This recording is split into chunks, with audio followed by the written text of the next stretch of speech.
வணக்கம் மக்களே. நம்ம கார்த்திக் கதையில பிப்ரவரி 12 என்ன நடக்க போகுது அப்படிங்கறத பத்தி தாங்க இந்த வீடியோல இப்ப நம்ம பார்க்க போறோம். இந்த வீடியோவுக்கு மறக்காம லைக் பண்ணிக்கோங்க. நீங்க லைக் பண்றதுதான் எங்களுக்கு அடுத்த வீடியோ போடுறதுக்கு ரொம்பவே இன்ட்ரெஸ்டிங்கா இருக்கும். ஸோ மறக்காம லைக் பண்ணிட்டு இந்த வீடியோவை பாருங்க. என்ன நடக்குது அப்படின்னு பாத்துக்கிட்டீங்கன்னா, நம்ம ஹீரோ என்ன பண்றாருன்னா, நேரா அந்த ஃபங்க்ஷனை ரொம்ப சிறப்பா நடத்தி முடிக்கிறாரு. யார் யார் வந்திருக்காங்க அப்படின்னா, அமைச்சர் வந்திருக்காங்க. அமைச்சர் வந்ததும் நம்ம அமைச்சர் நேரா ஈஸ்வரிய பார்த்து, என்ன மேடம் இப்படி தனியா நின்றுகிட்டு இருக்கீங்க? இது உங்க ஊர் ஃபங்க்ஷன். உங்க ஊர் ஃபங்க்ஷனுக்கு நீங்க சிலைய திறந்து வைக்கலன்னா எப்படி? வாங்க அப்படின்னு சொன்னதும் ஈஸ்வரி சொல்றாங்க, இல்ல மேடம் பரவாயில்ல, நீங்க தானே அமைச்சர், நீங்க பெரியவங்க, நீங்களே திறந்து வைங்க அப்படின்னு சொல்றாங்க. அதுக்கு அமைச்சர் சொல்றாங்க, இங்க பாருங்கம்மா, நீங்க இந்த ஊரோட தலைவி, நான் அமைச்சரா இருக்கலாம், ஆனா இந்த ஊருக்கு நீங்க தான் தலைவி, நீங்க திறந்து வைங்க அப்படின்னு சொன்னதும் உடனே ஈஸ்வரி அந்த இடத்துக்கு வராங்க. வில்ல இத பார்த்துட்டு செம்ம ஷாக் ஆகுறாங்க. ஐயோ, அக்காக்காரி போயிட்டு சிலையை திறந்து வைக்க போறாளா? அந்த டிரைவர் பையன் கண்டிப்பா என்னைய வேலை வாங்காம விட மாட்டானே அப்படின்னு. அப்ப அமைச்சர் நேரா ஈஸ்வரியோட கையில அந்த ரிமோட்டை கொடுத்து ஓபன் பண்ணுங்க அப்படின்னு சொன்னதும் ஈஸ்வரி ரிமோட்டும் ஆன் பண்றாங்க. ஆன் பண்ணத்தோட அந்த சிலை அழகா திறக்குது. அதுல இருக்கிற சிலையை பார்த்துட்டு எல்லாருமே கை எடுத்து கும்பிடுறாங்க. அமைச்சர் சொல்றாங்க, எனக்கு அபிராமி அம்மாவை ரொம்ப காலமா தெரியும். அவங்க நிறைய பேருக்கு நிறைய நல்லது பண்ணியிருக்காங்க, நிறைய உதவிகள் பண்ணியிருக்காங்க. அவங்களுக்கு திடீர்னு இப்படி ஒரு நிலைமை ஆகும் அப்படின்னு நாங்க யாருமே கொஞ்சம் கூட எதிர்பார்க்கவே இல்லை. அவங்க ரொம்ப நல்லவங்க. அவங்க நினைச்ச மாதிரியே அவங்களுடைய இந்த இடத்துல ஆசிரமத்தை அவங்க பிள்ளையான கார்த்தி அமைக்க போறாரு. தாய்க்கு அப்புறம் தாயோட அந்த ஆசையை நிறைவேற்றுறது பிள்ளைங்க எவ்வளவு பெரிய சந்தோஷம் தெரியுமா? ரொம்ப நல்ல பிள்ளைங்க. அபிராமி ரொம்ப கொடுத்து வச்சவ, இந்த மாதிரி ஒரு பாசமான பையன் கிடைச்சதுக்கு. ஆனா அவளுக்குதான் இந்த உலகத்துல இருக்கிறதுக்கு கொடுத்து வைக்கல அப்படின்னு அமைச்சர் பேசுறாங்க. பேசிட்டு நேரா ஈஸ்வரிய பார்த்து, நீங்களும் 2 வார்த்தை பேசுங்க அப்படின்னு சொல்ல, ஈஸ்வரி சொல்றாங்க, இல்ல மேடம் அப்படின்னு. அதுக்கு அமைச்சர் சொல்றாங்க, இங்க பாருங்க, பேசுங்க அப்படின்னு சொன்னதும் ஈஸ்வரி சொல்றாங்க, இந்த காலத்துல பெத்த தாய பார்க்காதவங்க பெத்த தாய் இறந்த பிறகு பெத்த தாய்க்கு இந்த மாதிரி ஒரு இடத்த அமைச்சு அந்த இடத்துல ஆசிரமம் அமைக்கணும் அப்படின்னு நினைக்கிறது எவ்வளவு பேருக்கு தோணும். ஆனா இந்த பையனுக்கு தோணி இருக்கு. இவரால நிறைய பேரு பயன்பெற போறாங்க. ரொம்ப சந்தோஷமா இருக்கு அப்படின்னு ஈஸ்வரி சொல்றாங்க. இதையெல்லாம் பார்த்துட்டு வில்லிக்கு செம்ம ஷாக்கா இருக்கு. அக்காக்காரி என்ன இப்படி பேசுறா? ஒருவேளை இந்த டிரைவர் பையில அவ ஏத்துப்பாளோ? அவ மட்டும் அந்த டிரைவர் பையில ஏத்துக்கிட்டா அப்படின்னா அதுக்கப்புறம் நம்மளால எதுவுமே பண்ண முடியாதே அப்படின்னு வில்லி நினைக்கிறாங்க. இன்னொரு பக்கம் அந்த ஃபங்க்ஷன் எல்லாமே நல்லபடியா நடந்து முடியுது. அமைச்சர் நேரா ஹீரோவை பார்த்து, இங்க பாருங்க, நீங்க சொன்ன மாதிரியே உங்க அத்தை கைனாலேயே இந்த ஃபங்க்ஷனை நல்லபடியா நடத்தியாச்சு. அப்ப ஹீரோ சொல்றாரு, நான் ஒரு ரெக்வஸ்டா கேட்டேன், ஆனா நீங்க ரொம்ப நல்லபடியா எனக்கு முடிச்சு கொடுத்திருக்கீங்க, ரொம்ப நன்றி அப்படின்னு. அதுக்கு அமைச்சர் சொல்றாங்க, இங்க பாருங்க, உங்களை மாதிரி ஒரு மருமகன் கிடைச்சதுக்கு ஈஸ்வரி ரொம்ப கொடுத்து வச்சிருக்கணும். ஒரு சில மிஸ் அண்டர்ஸ்டாண்டிங்னால உங்க குடும்பம் இப்ப பிரிஞ்சிருக்கு. பட் கூடிய சீக்கிரம் உங்களை பத்தி ஈஸ்வரி நல்லபடியா புரிஞ்சுப்பான். உங்க மேல எந்த தவறுகளும் இல்லை அப்படிங்கறது தெரிஞ்சுப்பான். தெரிஞ்சுக்கிட்ட பிறகு உங்க குடும்பம் மறுபடியும் ஒண்ணு சேரும். அன்னைக்கு நான் கண்டிப்பா உங்க வீட்டுல வந்துட்டு சாப்பிட்டுட்டு போறேன் அப்படின்னு சொல்ல, ஹீரோவும் ரொம்ப நன்றி அப்படின்னு சொல்ல, அமைச்சர் நேரா ஈஸ்வரி கிட்ட வந்துட்டு, சரிங்க மேடம், நான் கூப்பிட்ட உடனே வந்ததுக்கு ரொம்ப தேங்க்ஸ் அப்படின்னு சொல்ல, ஈஸ்வரி சொல்றாங்க, இதனால என்ன இருக்கு, நீங்க கூப்பிட்டா நாங்க வராம இருப்போமா அப்படின்னு சொல்ல, அவங்களும் சரி அப்படின்னு சொல்றாங்க. அதுக்கப்புறம் அவங்க அந்த இடத்துல இருந்து போறாங்க. அவங்க போனதும் அப்ப ஹீரோ அந்த இடத்துக்கு வராரு. ஈஸ்வரி நேரா ஹீரோவை பார்த்து, ஏய், அமைச்சர்கிட்ட என்னடா பேசிக்கிட்டு இருந்த? அப்ப இது எல்லாமே உன்னோட திட்டமா அப்படின்னு.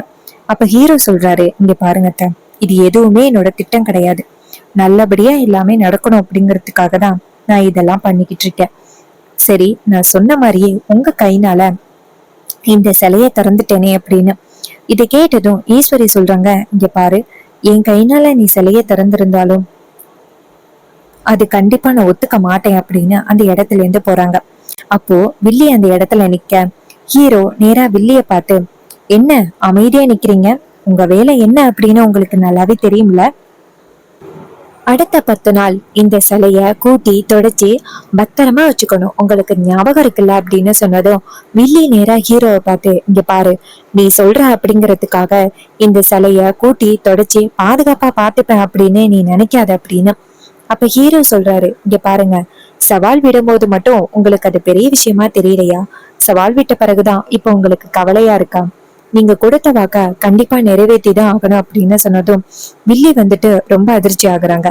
அப்ப மயிலே நேரா ஹீரோ கிட்ட, சகல, இவங்க கண்டிப்பா அந்த இடத்த கூட்டி தொடச்சு வைப்பாங்க, நீங்க கவலைப்படாதீங்க சகல அப்படின்னு சொன்னதும் ஹீரோ சொல்றாரு, அப்படி கூட்டி தொடச்சு வைக்கல அப்படின்னா என்ன நடக்கும் அப்படின்னு தான் தெரியும்ல அப்படின்ட்டு சொல்ல, இதை கேட்டதும் வில்லி நினைக்கிறாங்க, ஆகா, அன்னைக்கு ஒரு நாள் நமக்கு பேய் பிடிச்சிருச்சு அப்படின்ட்டு நம்மள ரொம்ப கொடுமைப்படுத்தினானுங்க.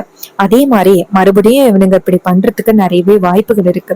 சோ இவனுங்க கிட்ட அதிகம் பிரச்சனை வச்சுக்காம இருக்கிறது நல்லது அப்படின்னு வில்லி, சரி நான் பண்றேன் அப்படின்னு சொல்றாங்க. இன்னொரு பக்கம் நம்ம ஹீரோ நேரா மயிலு கிட்ட, சரி வாங்க போகலாம் அப்படின்னு அந்த இடத்துல இருந்து கிளம்புறாங்க. நேரா வீட்டுக்கு போறாங்க. வில்லி என்ன பண்றாங்கன்னா அந்த இடத்த கிளீன் பண்ண ஆரம்பிக்கிறாங்க. இன்னொரு பக்கம் ஈஸ்வரி வீட்டுக்குள்ள போயிட்டு அங்க உள்ள பொருள் எல்லாத்தையுமே போட்டு உடைக்கிறாங்க. ஈஸ்வரி அப்படி கோவத்தோட இப்படி எல்லாம் பண்றத பார்த்துட்டு அவங்க ரேவதி கேக்குறாங்க, அம்மா என்னாச்சுமா, ஏமா இப்படி நடந்துக்கிறீங்க அப்படின்னு. அதுக்கு ஈஸ்வரி சொல்றாங்க, அவன் என்னை திட்டம் போட்டு அந்த இடத்துக்கு வர வச்சிருக்கான், அவன் பண பலத்தை பயன்படுத்தி அமைச்சரை வர வச்சு என்ன அந்த இடத்துக்கு வர வச்சிருக்கான் அப்படின்னு. அதுக்கு ரேவதி சொல்றாங்க, இங்க பாருமா, நீங்க அமைச்சர் கூப்பிட்டதுனாலதான் அங்க போனீங்க, மத்தபடி நீங்களா அங்க போகல இல்ல அப்படின்னு. அதுக்கு ஈஸ்வரி சொல்றாங்க, இல்ல, அவன் திட்டம் போட்டு என்ன வர வச்சிருக்கான், அத்தனை பேருக்கு முன்னாடி என்ன அவமானப்படுத்திட்டான், நான் வரமாட்டேன் அப்படின்னு அவன் கிட்ட சொன்னேன், ஆனா எப்படியும் வர வச்சிருவேன் அப்படின்னு அவன் திமுறா பேசினான், அவன் திமுருக்கு நான் வர மாதிரி ஆகிருச்சு அப்படின்னு. இதை கேட்டதும் ரேவதி சொல்றாங்க, ஏமா நீங்க அப்படி நினைச்சுக்கிறீங்க, உங்க கையினால அவரு அந்த சிலையை திறக்கணும் அப்படின்னு ஆசைப்பட்டாரு, அதே மாதிரி நீங்களும் அந்த சிலையை திறந்து வச்சீங்க, இதனால நாங்க எல்லாருமே எவ்வளவு சந்தோஷத்துல தெரியுமா இருக்கிறோம், ஏமா நீங்க எப்படி நினைக்கிறீங்க அப்படின்னு. இதை கேட்டதும் ஈஸ்வரி சொல்றாங்க, இங்க பாரு, தயவு செஞ்சு யாரும் என்கிட்ட பேசாதீங்க, எனக்கு செம்ம கோவம் வருது, எல்லாரும் வெளியில போங்க அப்படின்னு சொல்லிட்டு ஈஸ்வரி பயங்கர கோவத்தோட பேசுறாங்க. ஈஸ்வரி அப்படி பேசுறத பார்த்துட்டு எல்லாருக்குமே ரொம்ப ஷாக்கிங்கா இருக்கு. அதே நேரத்துல ஹீரோ அந்த இடத்துக்கு வராரு. வந்துட்டு நேரா அவங்க அத்தைய பார்த்து, அத்தை, உங்களுக்கு என் மேல தீவிரமான கோவம் இருக்கு அப்படின்னு நல்லாவே தெரியுது. சோ இதுக்கப்புறமும் உங்களை சமாதானப்படுத்தி உங்க மனசை மாத்தணும் அப்படிங்கறது கண்டிப்பா நடக்காது அப்படின்னு தோணுது. அதனால நானே இந்த வீட்டை விட்டு கிளம்புறேன், உங்களுக்கு இதுக்கு மேலையும் எந்த விதத்திலையும் தொந்தரவு கொடுக்க மாட்டேன் அப்படின்னு. இதை கேட்டதும் ஈஸ்வரி சொல்றாங்க, இங்க பாரு, கிளம்புறது இருந்தா நீ முன்னாடியே கிளம்பிருப்ப, இந்த மாதிரி எனக்கு அடுத்தடுத்து பிரச்சனைகள் கொடுத்துக்கிட்டு என் நிம்மதியை கெடுத்துக்கிட்டு இருக்க மாட்டேன் அப்படின்னு. அப்ப ஹீரோ சொல்றாரு, இங்க பாருங்கத்த, இந்த வீட்டுல உள்ள எல்லாரும் நல்லா இருக்கணும் அப்படிங்கறதுக்காக தான் நான் நல்ல விஷயங்களை பண்ணிக்கிட்டு இருக்கேன். சோ எனக்கு நான் என்னைக்குமே உங்களுக்கு பிரச்சனை கொடுக்கணும் அப்படின்னு நினைச்சதே இல்லை.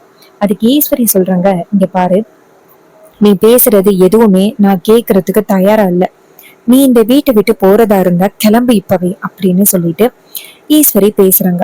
அப்போ நம்ம ஹீரோ என்ன பண்றாருன்னா சரி அப்படின்னு அவங்க திங்ஸ் எடுக்கிறதுக்காக போறாரு. அதுக்கப்புறம் ரேவதி இதையெல்லாம் பார்த்துட்டு ஷாக் ஆகி நேரா அவங்க ரூமுக்கு போயிட்டு அவங்களோட திங்ஸையும் பேக் பண்றாங்க.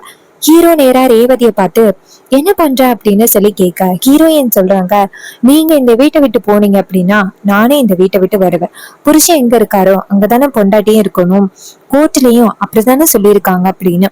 அப்ப ரேவதியை பேக் பண்ணிட்டு வரத பார்த்துட்டு ஈஸ்வரி கேக்குறாங்க, ஏய் என்னடி பண்ற அப்படின்னு. அப்ப ஹீரோயின் சொல்றாங்க, இவரை இந்த வீட்டை விட்டு போனா நானும் தனமா போகணும், கோர்ட்ல என்ன சொல்லியிருக்காங்க, 2 பேருமே சேர்ந்து ஒன்னா இருக்கணும் அப்படின்னு சொல்லியிருக்காங்க, பட் நீங்க இங்க 2 பேரையுமே அனுப்பணும் அப்படின்னு முடிவு பண்ணிட்டீங்க, அவரை அனுப்பணும் அப்படின்னா நானும் இந்த வீட்டை விட்டு போய் தான் ஆவேன்.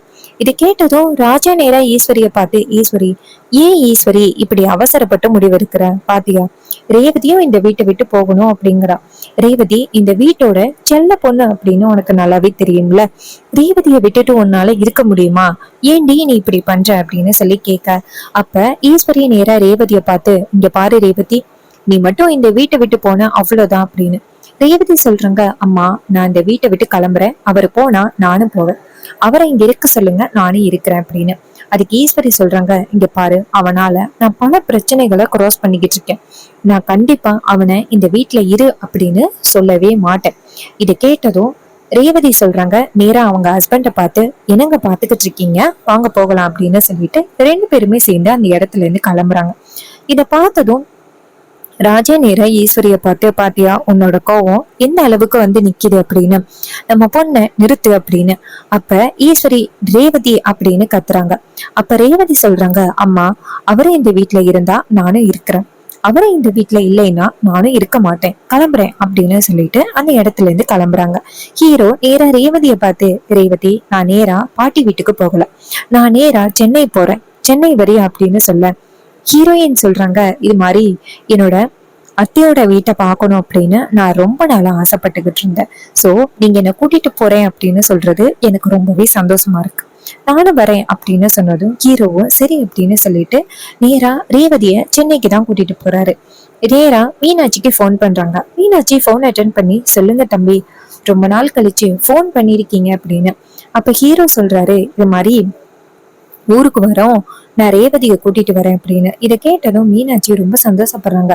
தம்பி எனக்கு ரொம்ப சந்தோஷமா இருக்கு தம்பி, ரேவதிய நீங்க எப்ப கூட்டிட்டு வருவீங்க அப்படின்னு நான் காத்துக்கிட்டு இருந்தேன், ஆனா ஈஸ்வரி அம்மா தான் கொஞ்சம் கூட பிடிவாதமா இருந்தாங்களே, அதனாலதான் நான் எதுவுமே கேட்கவே இல்லை, பட் இப்ப வந்துட்டு நீங்க வரேன் அப்படின்னு சொல்றது எனக்கு ரொம்ப ரொம்ப சந்தோஷமா இருக்கு அப்படின்னு சொன்னதும் ஹீரோ சொல்றாரு சரி அப்படின்னு சொல்லிட்டு அதுக்கப்புறமா நேரா கிளம்பி போறாங்க. நேரா கிளம்பி அங்கதான் போறாங்க. அங்க மீனாட்சி ரெண்டு பேரையும் பார்த்து, ரெண்டு பேருமே அங்கேயே நில்லுங்க, உங்க ரெண்டு பேருக்கும் ஆரத்தி எடுத்துதான் வீட்டுக்குள்ள வரவேற்கணும் அப்படின்னு சொன்னதும் அவங்க ரெண்டு பேரும் அந்த இடத்துல நிக்கிறாங்க. மீனாட்சி ரெண்டு பேருக்குமே ஆரத்தி எடுக்கிறாங்க. ஆரத்தி எடுத்து, உங்க ரெண்டு பேருமேலயும் எவ்வளவு திருஷ்டி பட்டிருக்கு தெரியுமா அப்படின்னு ரெண்டு பேருக்குமே ஆரத்தி எடுத்து வீட்டுக்குள்ள வரவேற்கிறாங்க. அப்ப ரேவதி நேரா ஹீரோவை பார்த்து, இவங்க யாரு அப்படின்னு சொல்லி கேட்க, அப்ப ஹீரோ சொல்றாரு, எங்க பெரியண்ணனோட ஒய்ஃப் அப்படின்னு. இது கேட்டதும் நம்ம ரேவதி நேரா அவங்க அக்கா, அக்கா நல்லா இருக்கீங்களா அக்கா அப்படின்னு சொல்ல, அவங்க சொல்றாங்க, இது மாதிரி நீ இந்த வீட்டுக்கு மருமகளா காலடி எடுத்து வைக்கணும் அப்படின்னு ரொம்ப ஆசைப்பட்டது அத்தை தான், ஆனா உன்னைய அந்த நிலைமையில பாக்குறதுக்கு அவங்க இல்ல. அதுக்கு ஹீரோயின் சொல்றாங்க, இன்னைக்கு அத்தையோட பிறந்த நாள், அத்தையோட பிறந்த நாளை கொண்டாடிட்டு நானும் அந்த வீட்டை விட்டு வந்துட்டேன், எங்க அம்மா வந்துட்டு கொஞ்சம் கூட அவர் மேல இருக்கிற கோவத்தை குறைக்கிற மாதிரியே தெரியல, அதனாலதான் நான் இவர் கூட சேர்ந்து இந்த இடத்துக்கு வந்துட்டேன். மீனாட்சி சொல்றாங்க, இங்க பாரு, உனக்கு இங்க என்னெல்லாம் ஃபெசிலிட்டி வேணுமோ எல்லாமே இருக்கு, நீ மாப்பிள்ளை கூட சேர்ந்து ஹாப்பியா இருக்கலாம், இதுக்கப்புறம் நீ கவலைப்படணும் அப்படின்னு அவசியமே கிடையாது. கூடிய சீக்கிரம் அம்மா வந்துட்டு எல்லாரையும் புரிஞ்சுக்கிட்டு இங்க வருவாங்க, நம்ம எல்லாருமே சேர்ந்து ஒரே வீட்டுல ஹாப்பியா இருப்போம், இது எல்லாமே சீக்கிரம் நடக்கும் அப்படின்னு சொல்ல, அதுக்கு ஹீரோயின் சொல்றாங்க, அதுக்காக தான் நானும் காத்துக்கிட்டு இருக்கேன், ஆனா எப்போ அப்படின்னு தான் தெரியல அப்படின்னு சொல்லிட்டு ரொம்ப கவலையோட நம்ம ஹீரோயின் பேசுறாங்க. அதுக்கு மீனாட்சி சொல்றாங்க, இங்க பாரு, அதெல்லாம் சீக்கிரம் நடக்கும், நீ சந்தோஷமா இரு அப்படின்னு சொல்றாங்க. அதுக்கப்புறம் நம்ம ஹீரோ நேரா மீனாட்சியை பார்த்து, அண்ணன் எங்க போயிருக்கான் அப்படின்னு சொல்லி கேட்க, அவங்க சொல்றாங்க, அவரு இப்பதான் வேலைக்கு கிளம்புனாரு, நீங்க வரீங்க அப்படின்னு தெரிஞ்சிருந்தா அவர் இங்க இருந்திருப்பாரு. அப்ப ஹீரோ சொல்றாரு, பரவாயில்ல இருக்கட்டும், அண்ணன் வேலைக்கு போனா போகட்டும் அப்படின்னு சொல்லி பேசுறாங்க. அதுக்கப்புறம் மீனாட்சி சொல்றாங்க, வா ரேவதி, சாமி ரூமுக்குள்ள வந்துட்டு விளக்கு ஏத்து அப்படின்னு சொன்னதும் ரேவதியும் சரி அப்படின்னு சொல்லிட்டு நேரா சாமிக்கு ரூமுக்குள்ள போயிட்டு அங்க போயிட்டு விளக்கு ஏத்துறாங்க. இதை பார்த்துட்டு மீனாட்சி ரொம்ப சந்தோஷப்படுறாங்க. இந்த மாதிரி ஒரு விஷயம் நடக்கணும் அப்படின்னு தான் அத்தை ரொம்ப ஆசைப்பட்டாங்க, பட் அவங்க பாக்குறதுக்கு முன்னாடியே போயிட்டாங்களே அப்படின்னு ரொம்ப கவலையோட பேசிக்கிட்டு இருக்காங்க. அதுக்கு ஹீரோயின் சொல்றாங்க, கண்டிப்பா அத்தை ரொம்ப சந்தோஷப்படுவாங்க நான் இங்க வந்திருக்கிறத பாத்துரு அப்படின்ட்டு பேசிக்கிட்டு இருக்காங்க. சோ இந்த கதை உங்களுக்கு பிடிச்சிருக்கா? இந்த கதை பிடிச்சிருந்துச்சுன்னா இந்த வீடியோவுக்கு மறக்காம லைக் பண்ணிக்கோங்க. நீங்க லைக் பண்றதுதான் எங்களுக்கு அடுத்தடுத்து வீடியோ போடுறதுக்கு ரொம்பவே இன்ட்ரெஸ்டிங்கா இருக்கும். சோ மறக்காம லைக் பண்ணிட்டு இந்த வீடியோவை பாருங்க.